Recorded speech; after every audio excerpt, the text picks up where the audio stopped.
Good morning, everyone. This is Tony from her Homestead Skills. Well, happy Independence Day. Happy 250th birthday. We will be celebrating tonight, going into town, watch the fireworks, and just have an overall good time with the population here, with the Americans. And I bought a new dress for the occasion, and Mark has picked out a U.S. very bright t-shirt. So yes, we will be celebrating in our own way, I suppose. But this morning, Mark decided he wanted to pull out more of the fence, and I was a little worried that we'd be too exhausted. So right now we're just kicking back, trying to rest somewhat. Hopefully I will be rested enough. I got cleaned up a little bit.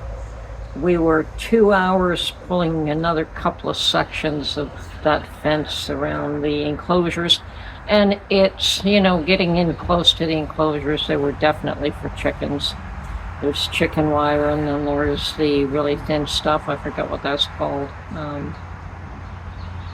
Ground cover cloth? No, it's something cloth, but it's the really tiny where you've got the 1/4-inch holes so that nothing can get through that. So there's some of that, and of course they're covered so hawks don't get it. We do have hawks and falcons here, which I'm glad to see. We had an interesting situation, 2 days ago. Mark and I were just standing out front, and we noticed somebody coming up the driveway. And Mark said, "Are you expecting a delivery?" I said, "Yeah, but not in that kind of vehicle. It would have to be UPS or something of that nature." And anyway, we watched this lady pulled up, and it turns out that her daddy built this house. So we got a little bit of history, and she lives just around the corner from us, not far at all. And she explained how her daddy built quite a number of houses in this area and told us a little bit of the history. I mean, we knew some of it already.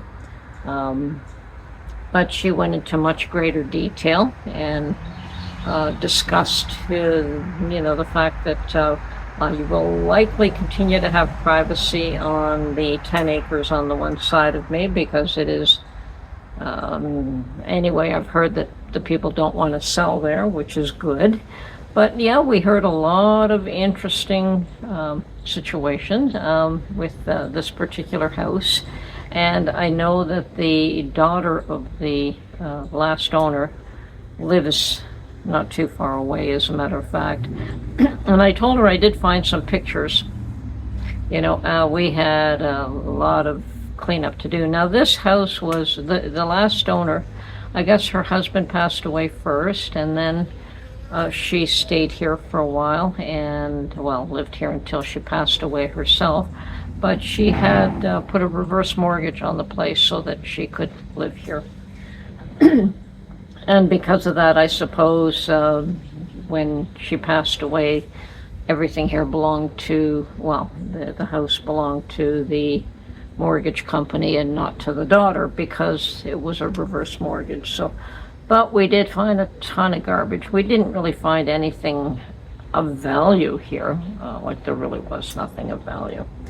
But in the garbage, we did find some personal things, a stack of pictures, and of course the Bible that I recovered. But I told her I had this stack of pictures, and she says, "Have you given them to the daughter?" I said, "No, I've never spoken to her." She says, "Well, if you want to stop by and give them to me, I'll give them to her." And I'm like, "Great, no problem." And she was actually very thrilled to find us here, to get to know us for, we chatted for at least an hour. And as I said, I got a lot of history on the place, and there weren't really that many owners here. And somebody like her grew up in this neighborhood. She probably knows everybody. And yes, I guess it was bound to happen that the neighbors would come by and say hello at some point, and they did. And yeah, very, very interesting to hear about the history. Now, as we were cleaning up some of the fencing back there last year, I thought I had a pear tree. We did have a whole bunch of the Bradford pears out the front, and we still have some of those right at the front of the house. As a matter of fact, Hydro asked us if they could cut one of them down because it interfered with their lines, and it was right at the edge of the road, and we said, yeah, we don't mind cutting that one down. And I think Mark and I cut one down, but we still have a bunch of the Bradford pear trees. But I was hoping this one back here was a real pear. It didn't look like the Bradford. I mean, the leaves were very similar, but the fruit was not. The Bradford pear fruit was, clusters of little tiny round things. And here they were a little larger. The fruit that I managed to get was probably that size, it was probably the size of a loonie or toonie. I don't know if you know what that is. That's our Canadian $1 and $2, so it's bigger than a quarter, and bigger than a 50-cent piece that we don't see much of anymore. So it was, about 2 to 3 times the size of a quarter. So the fruit that I found was a single fruit that size. I cut it open. I thought it was a pear. But I couldn't be sure. We had to leave and we couldn't be sure. And today, to my surprise, I happened to look up because we were tearing fence down there. We were cleaning up that area, and yay, I spotted a pear. There we are. There's some there, there's some further up. There's not a lot of pears on this tree, but I understand that we need 2 pear trees to get a large harvest, and we've only got the one. So there's more, there's not many. And my phone tells me that this may be a Bartlett pear because they will produce without having a secondary tree. But they don't produce in any large quantity when there's just a single. So I may look at, I'm trying to verify, first of all, what kind of pear this is, and then try to find a suitable other, I can't get another Bartlett pear if it's a Bartlett pear because they will not